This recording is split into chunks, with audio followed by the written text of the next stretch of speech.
The Penguins are headed south for count them, two massive games against two Stanley Cup contenders. Hunter and I are going to get you set for both of those games and more on this edition of the Locked On Penguins podcast.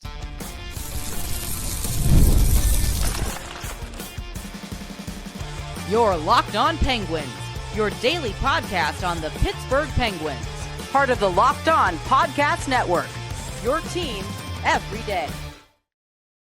Hello and welcome back to another edition of the Locked On Penguins podcast. I am one of your hosts, Patrick Damp. You can follow me across all social media at synonym for wet. Joined as always by my partner in crime, the one and only Hunter Hodes. You can follow him on Twitter at Hunter Hodes. You can give our show's account a follow at LO_Penguins. And of course, we appreciate you making us part of your daily routine. Don't forget that we're free and available wherever you get your podcasts, as well as YouTube. Plus, if you follow us on YouTube, don't forget to hit the notification button so you can be among the first to know when we drop these daily Monday through Friday episodes. Before we jump into it today's episode is brought to you by FanDuel, and you can start the season big with a big return on FanDuel. New customers can place a $5 bet, and you'll get started with $250 in bonus bets if you win your first $5 bet. Just head to FanDuel.com to get started. Hunter, here we are in the city of Pittsburgh. It is gray. It is cold. It is snowing. There's going to be snow pretty much all weekend, all the way through Monday. It's going to be a gross couple of days. So what are the Pittsburgh Penguins doing? Naturally, they're heading south to get some sunshine and play some hockey. They will start a quick 2-game road trip. Well, they will finish up a 3-game road trip because they were in Detroit earlier this week, but I digress. They will do a quick southern road trip beginning tonight when they take on the Florida Panthers, the defending Stanley Cup champions, a team that surprisingly they have already beaten this year. We went over that a while ago. It was a game they probably didn't deserve to lose, but they don't ask how. They just ask how many. And this could be another golden opportunity for the Penguins tonight to beat up on the Florida Panthers, because this is going to be a tired Florida Panthers team coming into tonight's game. This is the second half of a back-to-back for them. Granted, both were at home, I do believe, if I want to check this just to make sure. Yes, it was. This will also be a second consecutive home game for them, but they're coming off a 3-1 loss to the Carolina. I almost said Panthers. That's an NFL team. I am all over the place. It's the a Friday. Panthers, the NFL team, are bad. The Yes. Hurricanes are not. Hurricanes. And it's because I also wanted to say this. We joked about it before we hit record. It was the most Carolina Corsi's game to ever Carolina Corsi's. Just running down some of these stats real quick, and then Hunter, I will stop my yapping and get it over to you because I'm sure you're waiting to say quite a lot about the Florida Panthers. Carolina gets 40 shots on net. They win nearly 50% of the faceoffs. They take all of 2 penalties. They throw 34 hits. They block 16 shots. And then when you open up the advanced analytics for the first 40 minutes at 5-on-5, Carolina gets 65% of the shot attempts in the first period and then 59% of the shot attempts in the second period. So Carolina wore the Florida Panthers down for 60 minutes and got a win. And what do you know? Florida has to play again tonight. The Penguins have not played since New Year's Eve, so they are rested and ready to go. Yep. I think you hit everything there. The Panthers are going to be fired up for this game. They are definitely not happy with the way they played on Thursday night, and Sergei Bobrovsky started that game. I would be a little bit surprised if he went fully back-to-back. I think they're going to go to Spencer Knight tonight, which would be a break for the Penguins because they saw Spencer Knight in the first matchup and the Penguins lit him up like a Christmas tree. Knight was really bad in that game. And honestly, if you really break it down, he was the biggest reason why the Penguins won that game. They took advantage of some pretty poor goaltending, even though they were fully outplayed by the Panthers. And he was the main reason why the Penguins were able to win that game with 2 points. And it's funny, as we are recording this, Pat, Penguins have just made a trade. Are you ready for this?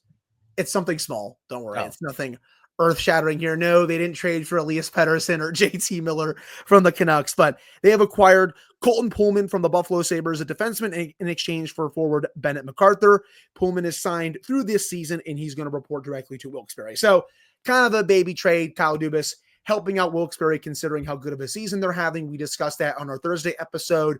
Wilkes-Barre definitely should make the playoffs, especially if they're able to win all of their games in hand. So totally fine trade for Dubas. Again, really reinforcing Wilkes-Barre with the way they are playing this year. I hope I didn't scare you there when I first said that they made a trade, that it was going to be something big. But for this matchup with Florida, you are going to need to play 10 times better than the way you played in that first matchup. Yeah, it was great. You were opportunistic. You finished your chances, but the Panthers dominated them during those entire 60 minutes. Outside of maybe a few shifts where the Penguins were able to capitalize on chances, the Panthers just steamrolled them, especially in that third period.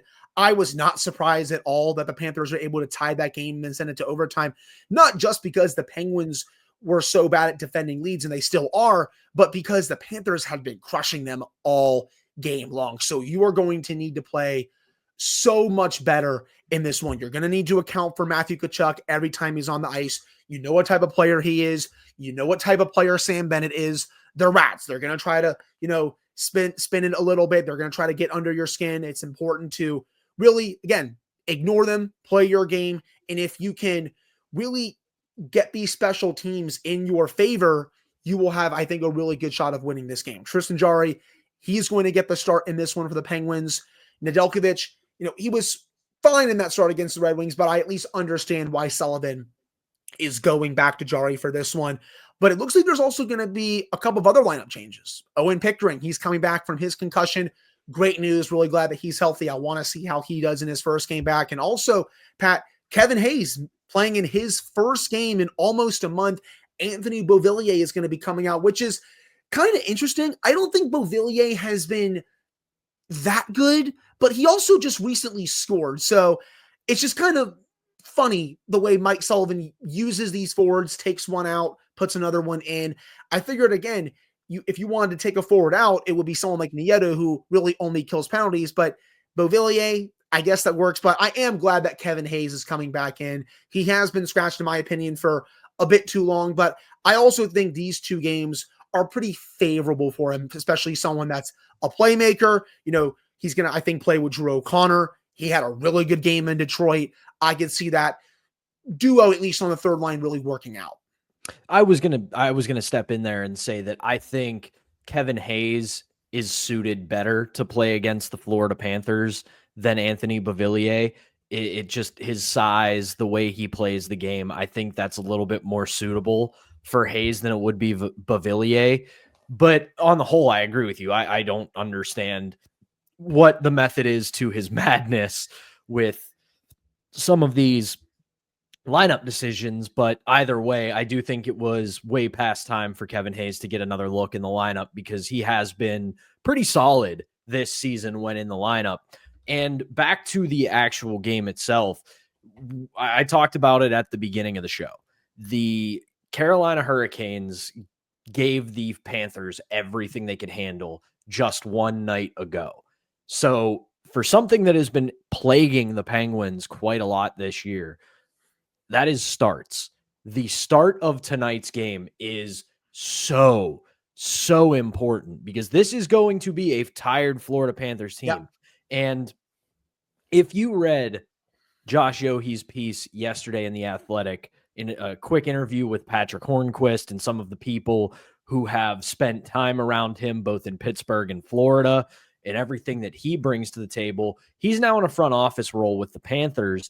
And he basically told this team going into this year, because some people may forget this. Yeah, the Panthers are the defending champions. They were in the Stanley Cup final just a year before that. So they have played a lot of hockey over the past 2 years. And Hornquist basically told them, have a good start to this season, because you are eventually going to hit a lull in the middle of the season. You are eventually going to have a rough stretch because you have played a ton of hockey. The emotions have been high. So if you start well this season, you're going to give yourself plenty of room to have that winter lull, say late December, early January, maybe even into February, and then you can start ramping back up going into playoffs. This has kind of been the lull period for the Panthers. They're coming back to earth a little bit. They're not struggling. They're not really like falling off or anything, but last few weeks they've been up and down. We just talked about how they just got had a tough game against Carolina. So for the Penguins tonight, you can take advantage of that by a fast start.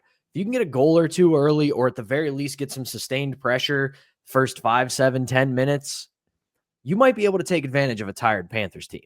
Yeah, that's been the biggest thing for the Penguins these last few weeks. I know they've climbed themselves back into this race, but there have been too many poor starts. You can't do it tonight against a tired team, especially after they played on Thursday night.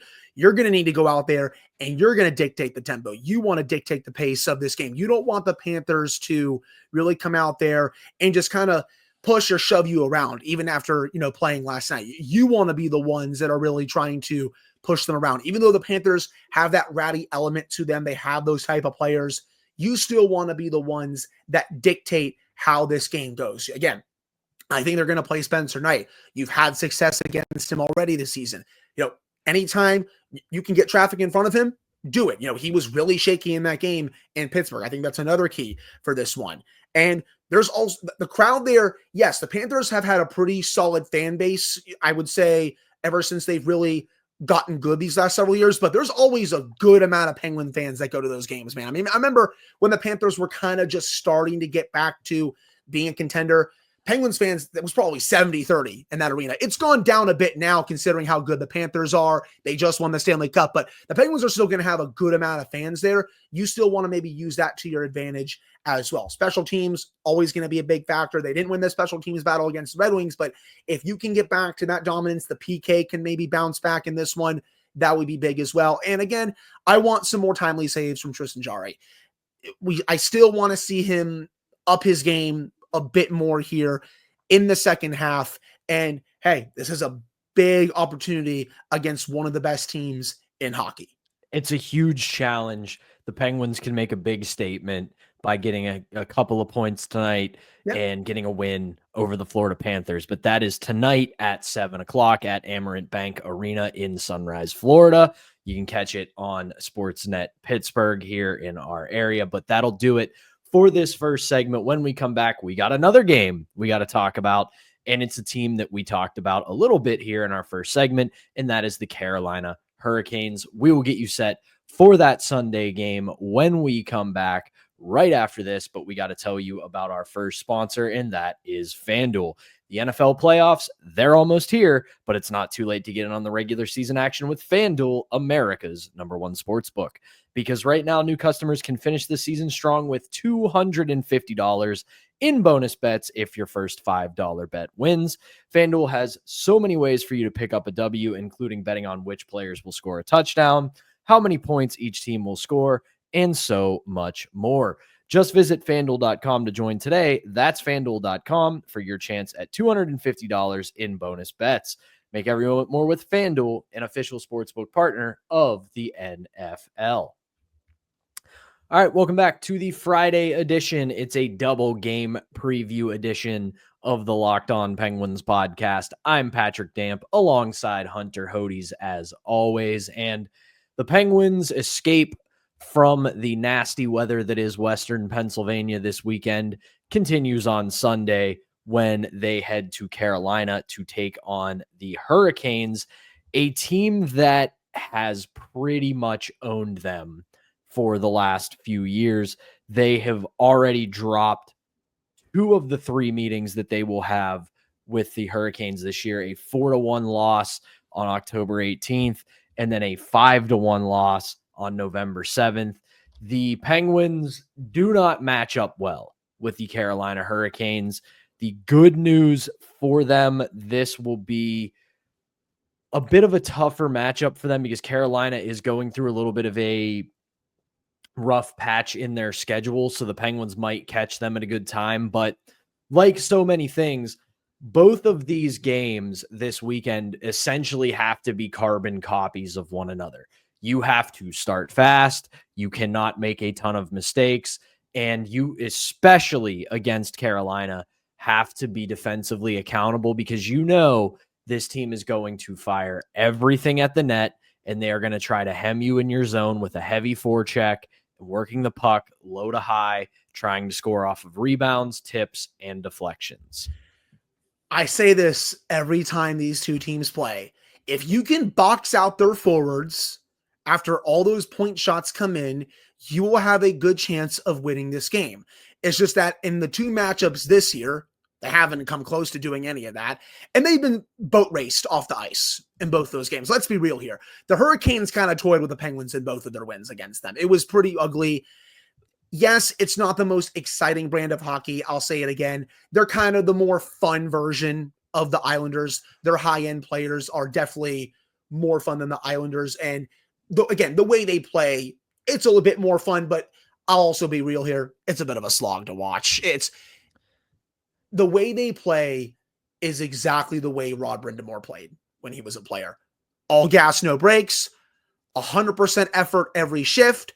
It works great during the regular season, but when you give a really good coaching staff a chance to see it for a playoff series, that's where you can exploit the matchups. And I think that's one of the reasons why Carolina has come up short in the playoffs, is because you give coaching staffs time to really watch film on you, scout ahead. You're able to really break down their system. And Carolina, really doesn't have too many options to adjust, because again, that's the way Rod Brind'Amour plays. And he really hasn't, feels like to me, tweaked too much of it since coming over. Again, still really good head coach, really good team. They're exceeding my expectations for them this year, considering the talent that they lost. And this is still going to be a very tough effort. A lot of these games, even before this year, they've been a lot of 50-50s, but the Hurricanes have made one or two extra plays to win a lot of those games. You can't have the same thing happen in this one. Another good start is very important. That has really doomed the Penguins, I feel like, in these two matchups. They haven't really started that well. And even when they've scored, for example, in that second matchup, Pat, they were just boat raced right after that goal. It really was not even close. When you look at, the eye tests, the advanced analytics, the shot attempts were very much in Carolina's favor. No surprise, they don't call them the Carolina Corsies for no reason, but the expected goals were in their favor. All that. They're going to fire a lot of pucks to the net. It's important, though, that again, you keep those to the outside, you get rid of those high danger areas, and B, you box out the forwards so they're not able to get those tips with the deflections on net, so you make it really easy with your goalies. You have to play a really simple game against this team. I know we say that a lot for these previews, but it really lands here just because of the way the Hurricanes play. Very up-tempo, very fast. They fire a lot of pucks to the net. You cannot make dumb decisions against this team and expect to win. You can maybe do it against some of the worst, and I mean worst teams in the league. You can get away with maybe a few dumb decisions if you're able to get some timely saves. You're not going to be able to do that against this Hurricanes team, especially with the high-end talent that they have. So good start, very important.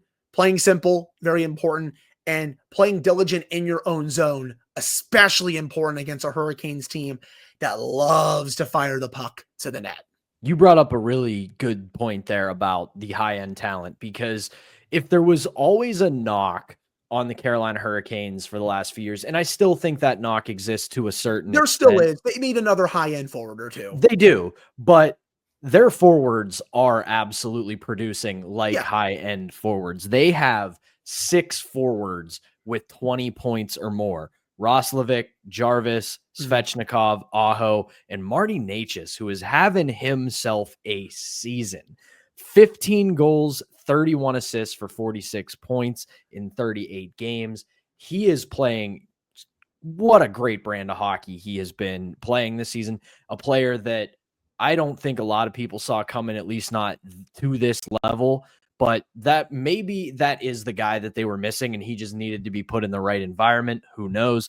Another player, and it's someone that Penguins fans may remember from his days across the Commonwealth in Philadelphia, but somebody who is having a renaissance of a season is defenseman Shane Gostisbehere. Yeah. 6 goals, 21 assists, 27 points. He still has the defensive warts that he has always had, because despite that and playing on a team like the Carolina Corsies, he's a -6. Now, granted, I always say with plus minus, wait till you get north or south of 10 to really make any sort of judgment call on that, because that's probably more indicative of a trend than anything between 1 and 9. But still, 27 points and a -6 as the leading defenseman, scoring defenseman, on the Hurricanes, a little concerning. If there is one thing the Penguins can and should try to take advantage of, if they get Kochetkov in net this weekend, 902 save percentage, 2.46 goals against average. It's a very average goaltender. Is he bad? No. Is he good? Jury's still out. So if they get a look at him, that's a goalie you have to try to take advantage of, because the Penguins, they do pretty well at generating offense at 5-on-5. Now, they're going up against the team that invented generating 5-on-5 offense, apparently. But if you can keep that trend up against a goaltender like Kochetkov, you might be able to put a couple dents in Carolina's armor. The Hurricanes are also so structurally sound in their own zone. It's been really difficult for the Penguins to generate offense against them, especially in these two meetings this year. The Penguins, they've really, and I mean really, have had to work for their offense against that team. But that's also, again, the way the Hurricanes play. Very good in their own zone. They fire a lot of shots in the offensive zone. They live on those deflections, and they try to get around with at least average goaltending. One more thing with Kochetkov, he drops his stick a lot. I'm just throwing that out there. Be aware for that, people. He drops his stick quite a bit when he's in net. So if you're looking to see how he plays, that's one thing to really look out for in this game on Sunday. It's also nice that the schedule makers are having that game on Sunday and the Steelers play on Saturday, so we don't get double trouble with Pittsburgh sports and potentially having both those teams lose on the same day. God forbid. Hopefully we get a clean sweep for Pittsburgh sports this weekend as the Steelers play the Bengals. But again, the Penguins, when they get chances in Carolina's zone, you're going to have to more than make them pay for it, because with the way the Hurricanes play defensively, the way they have shut down the Penguins offense this year in the prior two meetings, finishing your chances is a big premium in this game. And you won't have to stay up too late on Sunday unless you're staying up to watch football, which who could blame you? That game on Sunday, 6 o'clock in Raleigh. Again, similarly on Sportsnet Pittsburgh, you can catch it there. And you Hunter go from and that to Vikings-Lions for Sunday Night Football, because that's for the NFC North and the number one seed if you're a big NFL fan. So pretty good sports weekend coming up here for everyone. Yeah, real good sports weekend on the docket. But that'll do it for this second segment. Hunter and I will return with a new episode on Monday to recap both of these games as well as get you set for the week. But we're not done here. We got to talk about some comments Mike Sullivan made on Thursday after we recorded. Mind you, would have been nice if you'd made those comments beforehand so we could have talked about them on the Thursday episode, but I digress. We'll dive into those when we come back right after this, but we got to tell you about today's last sponsor, and that is Rocket Money. Did Rocket Money help you find any subscriptions you forgot about or that you were paying for twice? That has certainly happened to me on multiple occasions. I had a few subscriptions. I didn't realize I was still paying for them, because you know how it goes. You get that 1 month or 1 week or whatever free trial. You put down your debit or credit card on it. You forget about it. And next thing you know, you're hit with that monthly or weekly subscription. And thanks to Rocket Money, I was able to track them all down. And it's like having a personal assistant for my finances. Rocket Money is a personal finance app that helps find and cancel your unwanted subscriptions, monitors your spending, and helps you lower your bills so you can grow your savings. It brings everything together in one place, whether it's subscriptions, your spending habits, or even the goals that you want to hit this year. Rocket Money has over 5 million users and has saved a total of $500 million in canceled subscriptions, saving members up to $740 per year when using all of the app's premium features. I already said it before in the opening of this ad, had multiple of those online subscriptions that I signed up for the free trial, whether it was wanting to read something, watch something, you name it. I signed up for it, forgot about it. Next thing you know, I'm paying for the subscription, and Rocket Money helped me get rid of those. So cancel your unwanted subscriptions and reach your financial goals faster with Rocket Money. Go to rocketmoney.com/lockedon today. That's rocketmoney.com/lockedon. rocketmoney.com/lockedon. All right, we're back here for the Friday edition of the Locked On Penguins podcast. I'm Patrick Damp alongside the one and only Hunter Hodes, and Mike Sullivan joined Josh Getzoff, for his radio show on Thursday. They touched on a variety of topics, but considering this has been a topic of the show multiple times this week, we might as well start here. He talked about Jesse Puljujarvi, who cleared waivers, is still with the team. He was part of morning skate today, though he does not appear like he will be playing tonight. He was not reassigned to Wilkes-Barre, which is interesting because they do play tonight. Yeah. And we have seen players who get waived stick with the team until Wilkes-Barre plays and then they get reassigned. Did not happen for Puljujarvi. But anyway, on to what Sullivan had to say. I'm going to read this quote verbatim, and then I'm going to let you run, Hunter. He said, quote, "We feel like we've got a really good handle on his game. Jesse and I have had a number of conversations throughout his time in Pittsburgh, and I've tried to define what the expectations are for Jesse in his game, when he goes in every night, how we're trying to deploy him in that role, and in order to help our team and the Penguins be successful."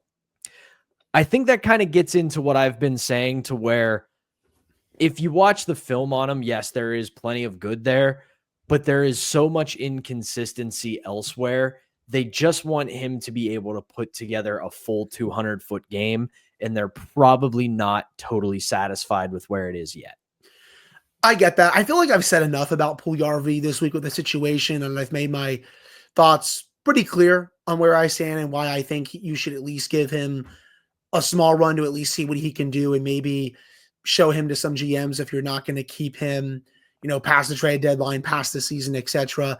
I still feel that way. I still feel like it would benefit you to, at least play him for a few games, help you scratch one of the veterans that are in the lineup right now that are mainly just killing penalties. That explanation was, again, a little bit of a word salad for me. I honestly, Pat, just really don't have that much to add, if I'm being fully honest. I think I've said all I've needed to say about the Puljujarvi situation. It's going to sort itself out at some point. It has to come to a head at some point with the way this is going. So, Sullivan, I get what he's saying, at least a little bit to a degree, but I also think most of that was kind of just a bunch of word salad to me. So at the end of the day, I think you got to give him a little bit of a run to see what he can do and take out one of the veteran forwards. Just not sure that's going to happen. But also at this point, not really sure how much we're going to have to keep talking about this until another update comes out. Yeah, and another player that Sullivan spoke of is another player that has been the topic of a lot of discussion on this podcast, and that is Matt Grzelcyk. Yeah. He made a wild comparison for Matt Grzelcyk, comparing him to Paul Martin, who, if you are a longtime fan of the Penguins, you know how good Paul Martin was in the 2010s. I will say this, though.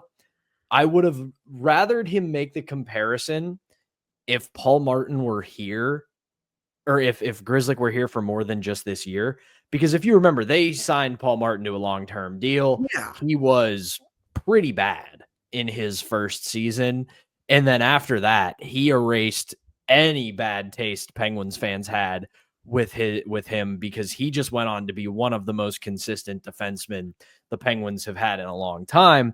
However, this is where it does make a little bit of sense, but the Paul Martin comparison might have been a little rough. He basically said, for those that remember Martin, he was a guy that didn't have a big shot back there, but was very effective on the power play because of the way he saw it and the way he could distribute the puck.